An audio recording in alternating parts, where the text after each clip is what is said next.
Hi, this is Kara from the Special Needs Mom podcast. And this is Angela from Especially Organized, Sensible Solutions for Special Needs Moms. We have this heart for special needs moms. And so we thought, you know what, let's combine forces.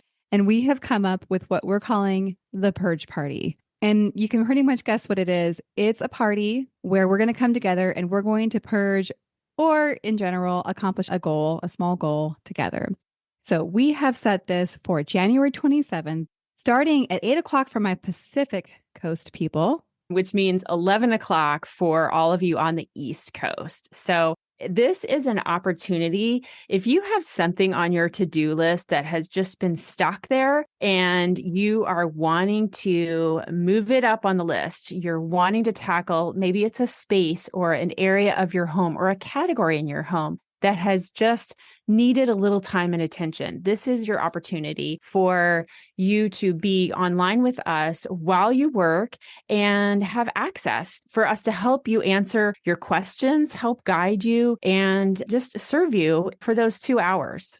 Yeah, exactly. And I think you can tell like what we've designed is just this very high level of support for that project that you just haven't been able to tackle on your own. The thing that we are envisioning is that you get to leave this purge party feeling so accomplished because you did the thing. You started the year off getting that thing done that you were stuck on last year. And so it's a momentum builder, if you will. You can go ahead and sign up. We have a link ready for you. And we are offering this for $40 for the whole experience. Absolutely. And we hope you'll join us. I think it's going to be really fun. It's going to be a great group of moms of special needs kids. So we all get each other. We all have an understanding of what it's like to have something on our to-do list, but just we haven't been able to tackle it yet. So I hope that you will join us. We're super excited to bring this to you, and we are thrilled to work with you. All right. We'll see you all there.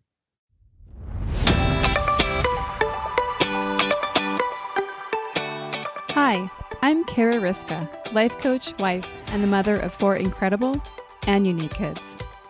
It wasn't all that long ago that my son received a diagnosis that had my world come crashing down. I completely lacked the ability to see past the circumstances, which felt impossible, and the dreams I once had for my life and family felt destroyed. Fast forward past many years of surviving and not at all thriving, and you'll see a mom who trusts that she can handle anything that comes her way and has access to the power and grace that once felt so completely lacking. I started the Special Needs Mom podcast to create connection and community with moms who find themselves up against what feels impossible. My intention is to spark the flare of possibility in your own life and rekindle the dreams that you hold impossible now. This isn't a podcast about your special needs child. This is a podcast about you. If you're a mom who feels anxious, alone, or stuck, then you are in the right place. Welcome. Hello, and welcome back to the Special Needs Mom podcast. Today, our episode includes an interview with guest Leylani Cardoso. I love her name, and she'll say her name a couple times in the episode, and every time I'm like, I love your name. Anyhow, she is the mother of Sophia, who happens to have Down syndrome. And she's also a lifelong entrepreneur. And she shares a little bit about being a working mom, running a multi-million-dollar business while she parents her daughter. And she's going to share in the episode, I'm not going to spill all the beans, but her daughter has accomplished some pretty amazing things. And it's really fun to hear her take on who she has been as she supported her daughter, the partnership that she has created with herself and with the entire family in kind of coming around and supporting her daughter with all of her special needs. Let's get right into the episode. Leylani, I am so thrilled to have this conversation with you and to unfold just learning about yet another mother and her journey. Welcome to the show. Thank you. I'm so happy to be here and share this time with you. And really, what really strikes me about all of our communication so far is just the overwhelming pride of your daughter. And even as I read your bio, it's like in capital, my amazing daughter. And just to see that shine through everywhere is really beautiful. And so I just wanted to kind of put that in there, is that that's what I experience, I get. And I can see even the smile on your face. You're like, yeah, damn straight. Absolutely. I think a lot of people have mentioned that. And just this morning, I was looking at a Facebook group, and there was a mom who shared a picture of her daughter, and she said, I did not realize until now just how beautiful my daughter was. And she was an infant. And she said, I hope that doesn't make me sound like a bad mom, but I I was expecting a typical child, and she was different. And now, for the first time, I'm actually seeing how beautiful she is. And the picture was very stunning. And I just felt the desire. I was so compelled. It's like I just instinctively started writing, like my fingers started moving. I don't know if that's ever happened to you. I love it. And I wrote to her and I said, our children do not have the typical beauty, or the beauty of a typical child. I think that's what I wrote. And I said, but they have their own beauty. You're going to see this when they start to utter their first words. You're going to find them so beautiful. You're going to see this in the random acts of kindness that they do. And you're going to see it in the exuberance that they share with the smallest event that is just contagious. And you're going to realize at that point that you have been gifted with something that is so beautiful and so non-typical. And it is true. It's a beauty that with time, it just grows. With every experience, it grows, and that pride continues to grow. Amazing. I love that. Well, let's hear a little bit more about what makes you call yourself a special needs mom, and a little bit about your journey as a special needs mom. So why don't you explain just a little bit about whatever you want to share about your daughter's diagnosis, and specifically your journey as her mom. So, my daughter Sophia was born when I was 26 years old. I was not aware that she would be born with Down syndrome. It all came very hard and heavy to us at birth. I thought I had everything so well planned out. I mean, I planned when I wanted to get pregnant. We had everything just right. We had the house, we had everything fixed. We were ready for her. I called the doctor after every test, and I said, I'm going to have a natural childbirth because this is what I want.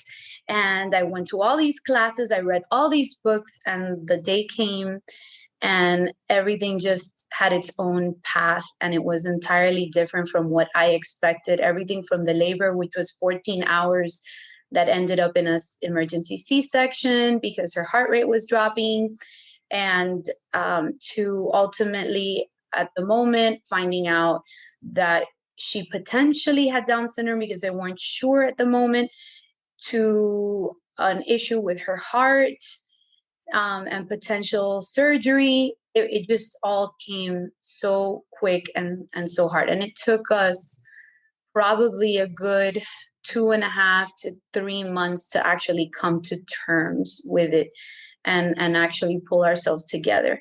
I lost all my weight. I want to say within 2 weeks. Oh my I God. lost all my weight. I just And it was doesn't not. sound like it was a celebratory lose all the weight, or it wasn't this is not praiseworthy. This is actually a sign that you were not doing very well. Are you right? Yes, yes. It was. It just in 2 weeks I lost. The day that we went to the doctor and to the geneticist, and she gave us the definitive results from the blood work. It was October 31st. I'll never forget. And she kept showing me pictures and calendars of, look at this beautiful child and look at this other child. And I was just sobbing. I had the box of tissues next to me, and there was nothing that she could say to console me until she finally said to me, what if I told you that you had a child like any other, except that child would need help from you in certain areas? Would you be okay with that? And in between my sobs, I nodded my head, and she said, well, that's what you have. That's what you have. So I picked myself up. I left the doctor's office. I dealt with that. And that picture, that Halloween, she's got this really cute pajama, my first Halloween, and my husband and I look like, death. And it was so, like, because you had costumes on, or you just looked real bad? we just looked awful. Our faces were pale. We hadn't slept. It was awful. And I look back on that, like after we finally, her words just kept going in my head. And I said, I remember where I was when I saw a picture of a child with Down syndrome in my science book for the very first time. I remember that clearly. For some reason, I was in the 8th grade, and I remember staring at it, and it just touched me. And then I was mindful when I would go with my parents to the store, seeing families with special needs. I would look at the child, I would look at the parents, and I saw a sadness there. It could be what I saw, it could be what was really there. So as I sat dealing with this at home, I said to myself, I have a choice to make. I can either be very upset and I can just carry this sadness and convey it to my family, or I can do as this doctor has told me, and I can just pull myself together, and we can just do whatever it takes. And that's what I did. And looking back on it, I regret the time that I wasted. I regret the time that I spent worrying about what the diagnosis meant, what would happen, what are stereotypical things. I mean, there were all things that at the end, most didn't happen. And quite frankly, I spent precious time worrying about them, not enjoying her. And I think that is such a big mistake. And if you look back on it, if you just put aside all that diagnosis and you just think about your child as a child, knowing that like any child, you're going to give it the support that it needs when it needs it, typical, non-typical, then you just enjoy them so much more. What were the things that you can specifically remember worrying about that you look back now and say that was a big waste of time or energy?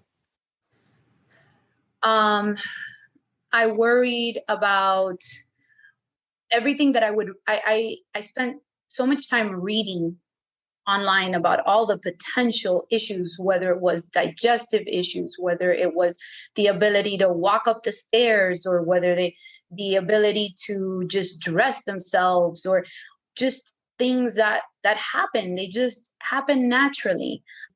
I remember being at a center for therapy and someone telling me, oh, have the teeth started to come in? Because they come in really strange. And I thought, oh my goodness. And then I started worrying and staring at her mouth and her teeth.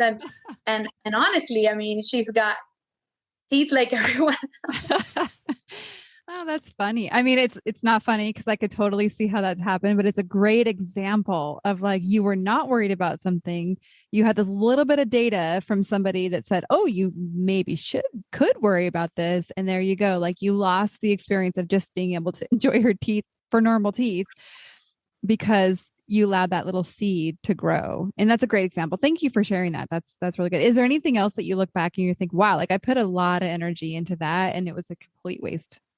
There's so many examples of her when she was in school, whether or not so she did not, there was, because she was mainstream, there was a time where she was required to write, and she was required not to write a couple words. She was required to write paragraphs. She was required to take a writing exam, and she was not having it. She was not ready to write those paragraphs. She would write a sentence or two and she was done.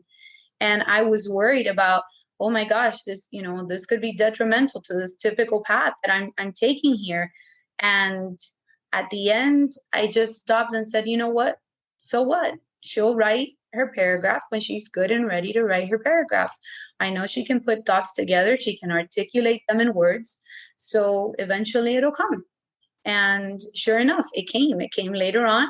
Didn't come when they wanted it to come, but it came at her own time. And I think the fact that it wasn't in the forefront and I was okay with it coming later, I think made it easier for her. I really do. I think you're probably right. And I love that because often I'm working with moms and really specifically looking at who they're being, how they're showing up in life. And especially as a role, it works as any leader, right? Who you're being as a leader definitely influences how people respond to you and feel around you. And so I think that who you were being as her mom, my guess is very much did influence her or impact her in a way that allowed her just to not have pressure and to really just develop as she was supposed to develop. And now she's 18, is that correct? Yes. And already graduated from high school or graduating this year? She will be graduating this year. Holy freaking cow. That's amazing. When you wrote to me, you mentioned that she's graduating with a standard diploma. Is that how you said it? Yes. Which is pretty remarkable. So that means that she's met all the criteria that any typical child would be expected to make. I was really blown away by that, actually, which is an amazing accomplishment. I'd love to hear a little bit about, you mentioned earlier, she has been mainstreamed, and talk to me a little bit about your decision to do that, or maybe even you advocating for that, because I'm sure along the way, not everybody would have assumed that would be her right path. So I've given this a little bit of thought because I think it's important that we advocate for opportunities for children. And I've thought of, okay, how did we do this? And it's just, we started her in a special needs school when she was very, very young. And like with any special needs child, they tell you early intervention is always the key. So we absolutely loved those special needs schools because at a very young age, they were doing things that typical kids were not doing. They were showing them letters, they were showing them colors, they were showing them numbers. There was a lot of stimulation in that environment. They also had 2 typical children as role models. And she did extremely well with that group. Eventually, the typical role models went away to different schools, and she became the class role model. So I would meet with therapists and doctors regularly.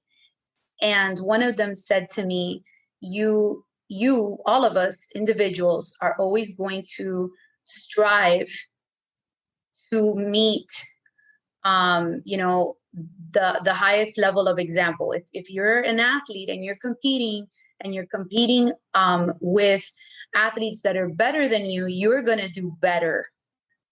So if you have an environment with children that are functioning at a level that is higher, she's going to want to do more. So it behooves you to put her in that environment. So what I did is I started putting her for a couple hours in the afternoon in a typical daycare so she could run around and play and just exchange. And eventually we transitioned her into that typical environment. And she started to do well.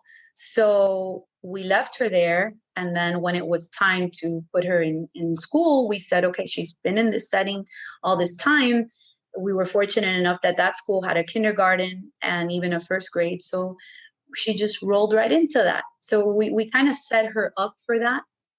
And it worked out. And when it was time to put her in a regular school, because this was a small private school, we went to the public school, and I sat first with the principal that's literally across the street from my house. And I spoke to her and I said, this is my child. She has special needs, but I want to put her in a typical environment. I just would need some communication with the teacher. I would want a heads up on what's expected. And we started formulating an IEP, and I just did not get a warm and fuzzy feeling from that principal. I didn't feel like she was going to be flexible, like she was going to be supportive. And I feel very strongly that if you want to have your child with good teachers, they have to have a good leader. They have to have a good principal that's going to set the standard. I didn't feel that was the case. And I looked at another school there. I got a totally different vibe. There was all of this, this desire to work with me, to just give her opportunities. And so we put her in a different school that wasn't too far. And, she started to do well. Every year I would set up a meeting. Part of the requirement on my end for my IEP was that I would meet with the teachers at the beginning of the year, and I would kind of tell them a little bit about Sophia. And I would tell them what it was that, where areas that she could use some support, areas where I would come in and support them. My husband and I would both participate at the meeting. So, and it was mainly to show that we're here for you as parents. And at the same time, this is a child that in more ways than not is going to be like your other children. And the principal would always sit in. And whenever there was kind of like, oh, we don't know quite how we're going to do this principal would suggest something. If, as an example, it was very difficult for her to take those long notes. So one year I remember the teacher saying, oh, I cannot make special notes for the child. I just don't have time. And the principal said, well, but do you have, that prompter where you put everything up on the board? Yes. Okay. Could you make a copy of that for the family? Oh, yes. Okay. That'll work. But it was that leadership, that direction that just made it a lot easier, I think. Yeah, well, it sounds like also very much of having the conversation of how can I versus what doesn't work.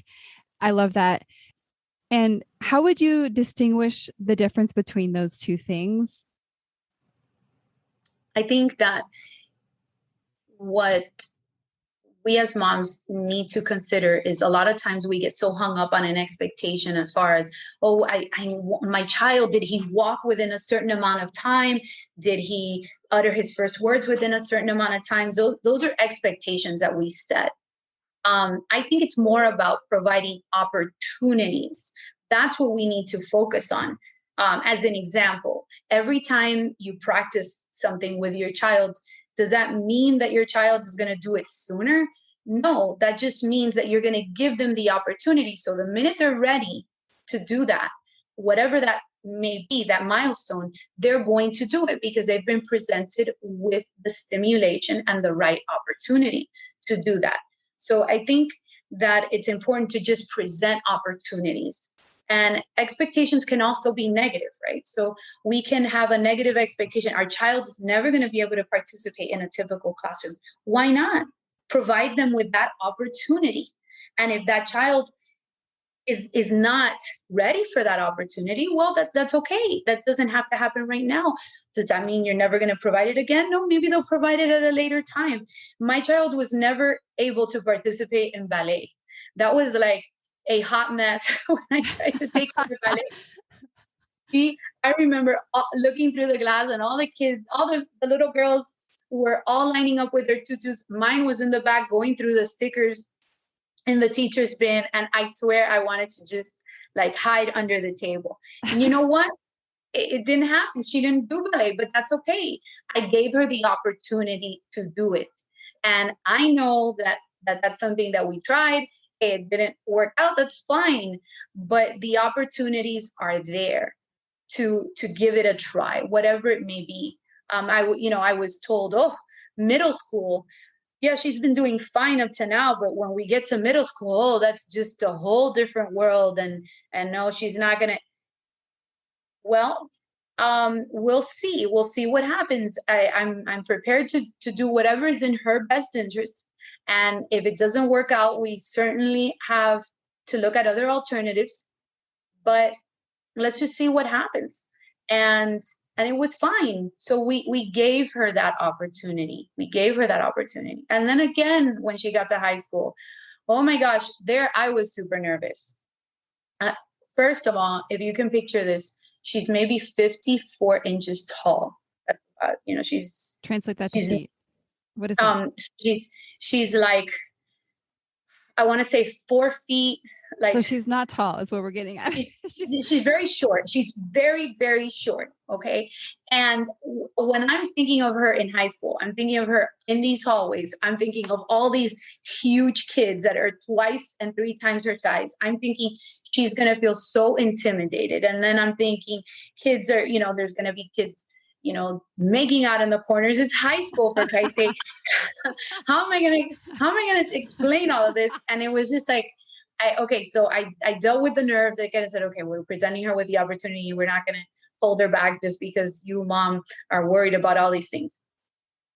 The principal sees me in the hallway, like day 2, and says, Miss Cardoso, I have to tell you, like right outside the school, and he says, your daughter, she walks around like she owns a school. Like she feels so confident and so comfortable. It's amazing. And it was like a month in, everybody knew her. Hi, Sophia, how are, and she felt super confident. She never carried like a backpack on her back. She had wheelies because it was too many books, too heavy to be carrying and for such a little person. And she did not care that she had a different backpack, that she had these wheels. She just walked around like she was ready to catch a flight to Paris. She was not bothered one bit. Oh, it's such a good example. Okay, there's so much here I want to break apart and digest a little bit. First off, I love the distinguishment that you've made between setting expectations and providing opportunities. And what came up for me when you were talking was that as a parent, providing opportunities also exposes us to maybe some feelings that are hard to be with. So you described the experience of what it was like watching her at ballet. Like, you're like, oh my gosh, like this is not going well. And like, we have to, like, I remember when my son was playing t-ball, it was really difficult for me to be with watching him play. It brought stuff up in me. It had nothing to do with him. It was all my own issues of like, oh my gosh, he's not going to be good. And like, what are people going to think? Like, it was really interesting on how triggered I became. He was super happy. But so I think that this is a really interesting like that in order to provide opportunities for these children, we as moms have to be willing with the consequences of those opportunities not meeting our expectations. And another example I wanted to share for me personally is that my family wanted to go ice skating over the last year. And so we all went ice skating, and in the back of and everyone's excited about it. My special needs son, super thrilled about the idea of going ice skating. In the back of my head, I'm like, I'm not sure if this is going to go well for him. Like, balance is a really hard thing for him. And I mean, walking is hard for him. So I didn't think that putting skates on his feet was going to really go that well. But I wanted to give him the opportunity. And of course, we tried to get him a support like stand thing. Anyhow, it was really hard to watch him, both emotionally and physically, thinking, oh my gosh, he's really going to hurt himself. And so he had the opportunity to ice skate, and he chose not to do it after a little while. It didn't go very well. And so it was hard. It was hard to watch him try that opportunity and then kind of realize, oh, I can't do that. And maybe there are some things I would do differently to set it up, but that's not what we're talking about today. It's really looking at the opportunity and having to be with those feelings. You mentioned that you were really nervous sending her to high school. So what did you do to support yourself in really kind of calming those nerves and getting yourself to a place where you weren't kind of overflowing that nervous energy and projecting it onto her? Not often, but every so often, whenever I felt, because I'm the type of person that I'm very ambitious. That's just my nature. And I have we have a lot of faults, right? We're human, but I have something that I consider both a quality and a fault, and that is my lack of patience. I'm not a very patient person. I can see how this works both ways. It works really good because you get stuff done. But yes, I see where you're going with this. And so I would, from time to time, check in with a psychologist. And I said, okay, we're getting ready to go to high school. And I've had these talks with her about, drugs and smoking and some of the things she may see. And I would love for you to talk to her and have that conversation. So I'd have somebody external talk to her, and then I'd meet with them, and me and my spouse, my husband and I are very much a team. And there's things that I'm totally independent and perfect doing on my own, but I intentionally do not do them on my own, because I always want Sophia to feel like she has a mom and a dad. And I think that it's important that when you're going through something, that you're, if possible, that you can both go through it, because that's the only way that you're growing together. And so she would tell me, she's fine. She's going to be fine in this environment. You don't need to worry about her. We've had the conversation. So it was just having a third party come in and also weigh in from what I consider to be an unbiased perspective helped me with that. And there's always naysayers. There's always going to be. I remember a teacher telling me one time, well, I understand, she's going to high school. You're not ready to put her in a special needs environment. You will be one day. And I'm thinking to myself, at that moment, I didn't respond to her. But in my mind, I thought, well, how dare you make that decision for me or my child? And at that point, I realized something that I think is very important for us as moms to always have in the forefront. There are a lot of we've met a lot of amazing, more amazing than not, teachers and educators in our experience. But the one thing to remember is that those individuals, they have your child for 1 year, for the most part, 1 year and 1 year only. You have that child for their entire life. And whether it is more convenient or less convenient for them is totally not your problem. Your problem is to ensure that your child is provided every single opportunity available to them to be the best version of themselves, whatever that may be. So you have to kind of put aside the fact that, hey, they're just trying to make it smooth sailing for this school Yes. year. And sometimes, it's not convenient, but that's okay. You wouldn't be doing your job if you weren't trying to get, the most for your child. So how it is. Yeah, that's a good point to put in there too. And now, you were so busy when we talked earlier before this call, raving about your daughter, that you forgot to rave a little bit about yourself and how you did raising your daughter and all of her accommodating and advocating for all her needs while you also successfully ran your own business and were a full-time working mom. So I'd love to hear a little bit about that. Maybe just give us a little picture of what that looked like for you. So for the first couple of months, I was really, I was always a workaholic. I'd work 15, 18 hours. I would just stop, eat dinner, and then keep going at night. And when my daughter was born, everything stopped. And I got caught up with therapies. Then I got caught up with books on how to raise IQ. I started pumping every 4 hours because she wouldn't breastfeed. So I would pump, feed, rinse, repeat, that cycle, drive to different therapy centers around town to get her there. And I did that. And it was almost like consuming me. I became so focused and obsessed. And I ran a family business, my mom and I. And she was allowing me, thankfully, all the space that I needed. And she had to go away for a conference. And the employees in the office were not really going to they were accustomed to having 2 managers. Now they weren't going to have any managers. And she said to me, do you think for this week you can come into the office and spend some time here? So I told my husband, I said, I need to go into the office. Can you take Sophia to therapy? Can you fill in on some of these things? So he filled in for that week. And when the week was up, he said, going forward, I need you to go back to work. And you and I are going to split this task. You're going to take her one day. I'm going to take her the other days. And after that, you get dressed, you go to the office, but you need to go back to being the person you've always been. Wow. I see the shift in you after a week of being back in your element. And I think this is good for you, and it's good for her. So I went back to work, and I split up my time, and I would, wait for her outside. Like, if in that little school, it was very far to drive and then come back to work. So I would take my laptop and I would work remote when no one else was working remote while she was in those classes. And after that, I had to travel. I had to travel a bit. For this business, I've traveled all around the world pretty much. Sometimes I'd be out a week at a time.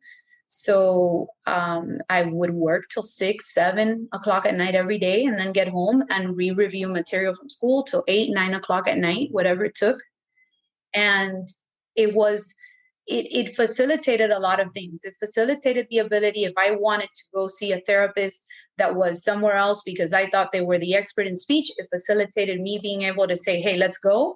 We have the means to do this. So I was very much aware that the benefits that I was affording her was because I was working. And there was always that element of guilt.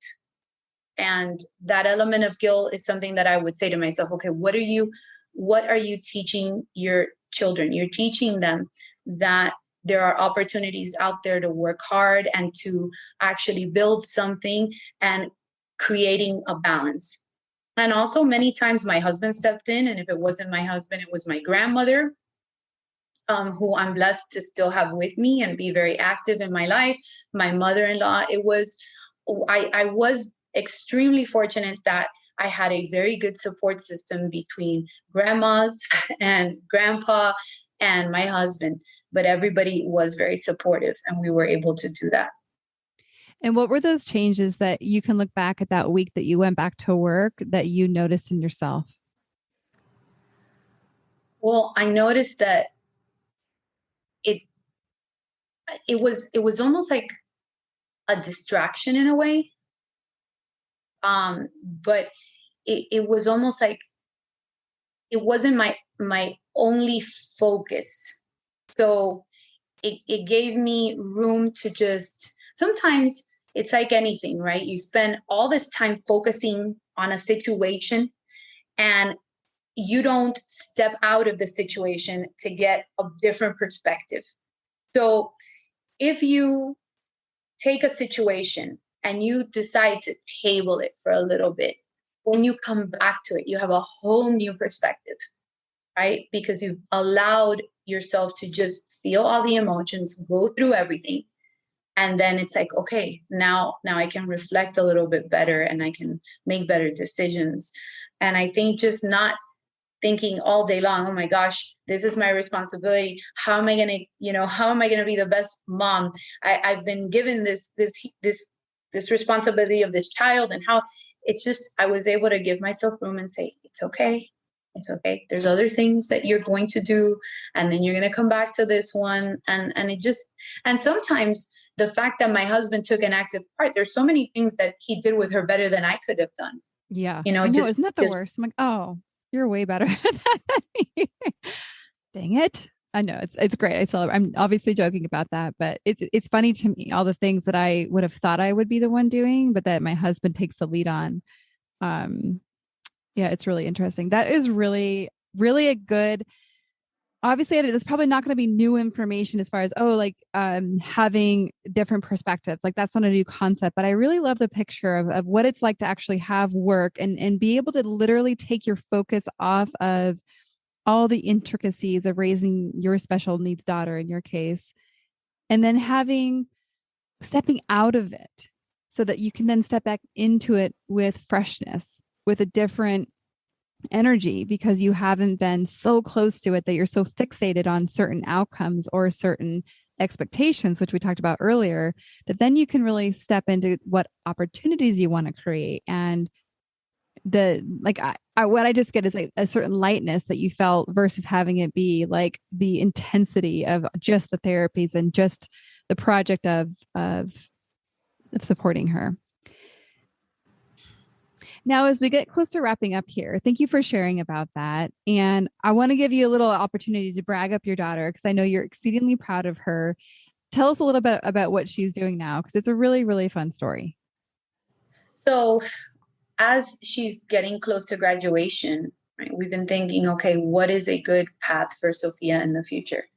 And she loves the idea of being on stage, and she loves the idea of performing. She loves getting dressed up in glitter. It was so funny. We were on a family trip with some it was our family and some friends, and as just an example. And one of the moms that was with us was telling us, oh my gosh, my daughter, one night, I decided to make her like this special dinner, and she came out of the room and she was all dressed up, and she had like this elaborate outfit on and her hair just made up. And she says, I'm ready for dinner. And my son, who's 15, looks over and goes, well, that's just a Tuesday night at the Cardoso. Because she just loves all the glamour and she loves getting dressed up. So we're thinking, okay, how do we, plus she's grown up watching YouTube, watching people cook. She loves the cooking shows. So she started telling me at probably when she was like in middle school, Mom, can we bake this? Mom, can we do these cookies? And so I would start to take out the equipment, and I would take out like my box of cake mix, right? Like right out of the box. And she would say, well, now we need, a sifter, or now we need this. And she would know all these instruments and gadgets by name. And I was just like so shocked by it. So she's always enjoyed being in the kitchen, and I've encouraged it because I felt like it's something that she can actively participate in and do with us. So with the pandemic, everybody was cooking at home. She was cooking as well. And so we thought, why not let her give this a try on camera? Why not do this for YouTube and see how it goes? So we put together a channel for her, and she loved the idea of cooking and getting dressed up and being on camera. And so now she has her very own YouTube channel. That is so much fun. And what do you think she gets out of doing it? Like, what's the win for you guys? Well, I think there's a lot of wins here. The overall win, I think, is being able to share whenever you see so many negative examples, right, of like we discussed, things that could happen when you have a child with special needs. So rather than focus on that, I love being able to share her videos with new moms. Mm-hmm. And I love the reaction that I get when they say, oh my gosh, this is so amazing. I'm so excited because this opens up so many opportunities for my child. Thank you for sharing this with me and showing me this potential. So I think it's a way of me sharing and for us to give back, so people don't waste the time that I wasted worrying about all the possible negatives, and just become inspired with what it is. And even if you don't have a child with special needs, a lot of times we focus on the negative. We don't focus on the positive in ourselves or in our situation. And she just has this way of bringing a smile to your face when you see her. And I get that a lot in the comments. For her, I think she falls in kind of like this gray area in terms of where she is with her peers. She's not at the social level that typical children are. And she is kind of like in her own space. So this allows her to share with everyone, the world at large, something that she's extremely passionate about. And she can be proud of, because she looks at it and says, oh my gosh, wow, Mom, we've hit this milestone, or we've hit this other milestone. Also, she's always had a very strong work ethic. She's just known, I don't know if it's through example, because she's seen, me go to work 8 hours and then get home and work another 2 or 3 hours with her. And she's always had to do more than the average child to keep up. So she's always been okay with that. And So she understands that she's got to work hard at her channel if she wants to be successful. There's days that she's like, I don't really feel like filming. And I said, well, you have to have consistency, because if not, you're going to let down your subscribers. And she, okay, mom, let's go. And she gets to work. At the same time, it's a home environment, a home setting where we are very patient. So we have the ability, if it's 1 take or 10 takes, it's fine. She knows that. So she's relaxed. And a lot of times she improvises, which I love. Most of the time she's improvising. I don't like feeding her lines, because then it's almost like you're reading and it doesn't come across naturally. So she will look at the overall idea. You'll see her eyes like kind of glance over what I've written when I've written something down, and then she just makes it her own. And she's empowered to do that. She's empowered. Here's this project that she has. Here's a way that she can share with the world. And it's on her terms, very much on her terms. And when you watch these videos after they're produced and you get to just watch your daughter, what does it bring up for you? For me, I think that a lot of times we're so busy working, we're so busy doing, we're so busy planning, we're so busy taking care of everyone else, that we don't always stop and smell the roses, right? We don't always stop and appreciate what we have right in front of us. And I'm able to sit there and look at these videos, and it's almost like I'm able to see her blossom, and I'm able to enjoy that moment. And I do some of the editing with my son, and he's participating as well. And I get to just kind of laugh to myself. And sometimes I catch myself, because as I'm recording her, I'm recording myself, giving her directions. So sometimes I'm like, you gotta be a little more patient. You have to be a little more patient, because I'm hearing myself after the fact. So, and I've seen myself. It's like being watched. So I'm my you're your own biggest critic, right? Yeah. So I've seen myself evolve into a more patient person. Like, I've seen myself, because I'm mindful, because I'm watching myself, I'm able to say, oh, you know what? You got to be a little more patient here. And so I've been able to do that. And my son, who's helping me edit some of the videos, I think it's been great in that he's realizing that his sister's going to need his support. And in a small way, he's starting to get comfortable with that idea that his sister's going to need his support as she gets older. So I think it's been good for him as well. That's really neat. I love to hear that part of it too, as far as how you guys are all working together in the capacities that you're able, like, so the way your son's editing, and obviously your daughter is the star, and you as the supporter, the cheerleader, the director, it sounds like. And I really love that.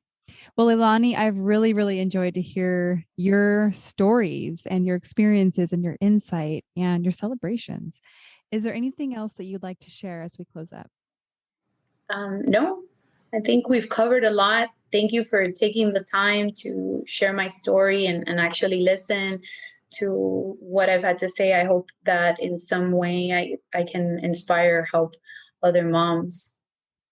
Well, I'm sure you have. I think it's, as you know, just like that opportunity when you were sitting in the doctor's room, you were sobbing and in your own experience, and you were able to only just hear a few words, but those few words that you did hear were pivotal for you. And so I believe that as moms listen to each and every story, that even if it's just a few words or just a little glimmer of hope, a little glimmer of light, access to having the belief that something is possible when previously you thought it was not, I think that's the most powerful gift we can give anybody. So thank you for sharing your story. And of course, thank you for sharing Sophia's story. We will link to the YouTube channel so that anybody can check it out and to cheer her on and support her. I thank you so much again. It was a pleasure. Great. Just like in the episode, at the very end there, we talked a little bit about making what's not possible possible. I really love that conversation. One of the things that a lot of special needs moms don't believe is possible is not feeling the anxiety and the stress and the overwhelm. They actually don't even believe it's possible to have peace, to feel calm, to actually experience profound joy without reserving a portion for the what ifs or the whens. And so the reason I am shouting from the rooftops about Being Mom Together, the group coaching program that I have, is because this is the conversation that we're having over there, is what's actually possible for us as special needs moms.